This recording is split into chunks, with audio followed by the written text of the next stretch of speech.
درد، خون، بدبو، دانت کمزور ہو چکے ہیں۔ میں صرف پیسٹ استعمال کرتا رہا مگر اب سب کچھ ٹوٹ رہا ہے۔ آج کے پیسٹ میں وہ چیزیں ہوتی ہیں جو سرف اور صابن میں بھی ہوتی ہیں۔ شاید اسی لیے منہ کا بیلنس بگڑ رہا ہے۔ رونا بند کرو میرے دوست، یہ پریشانی ہوتی ہی نہیں اگر تم مجھے اپنی زندگی کا حصہ بنا لیتے۔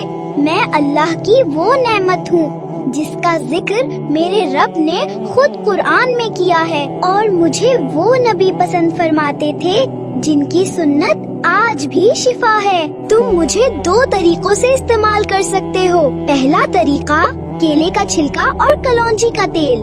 کیلے کے چھلکے کا اندرونی سفید حصہ لیں، اس پر کلونجی کے تیل کے 2 سے 3 قطرے ڈالیں۔ 5 سے 7 منٹ دانتوں اور مسوڑوں پر آہستہ آہستہ لگائیں، پھر نیم گرم پانی سے منہ اچھی طرح صاف کریں۔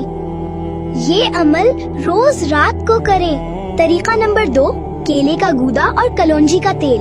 1 چمچ پکا ہوا کیلا لیں، اس میں کلونجی کے تیل کے 2 قطرے ملائیں۔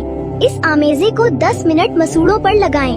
یہ عمل ہفتے میں 3 بار کریں، میں پوٹاشیم اور میگنیشیم سے بھرپور ہوں جو دانتوں کی جڑ کو مضبوط بناتے ہیں۔ میرا نیچر آلکلائن ہے جو منہ کا پی ایچ بیلنس برقرار رکھتا ہے، اور میرے اندر ایک خاص طاقت ہے جو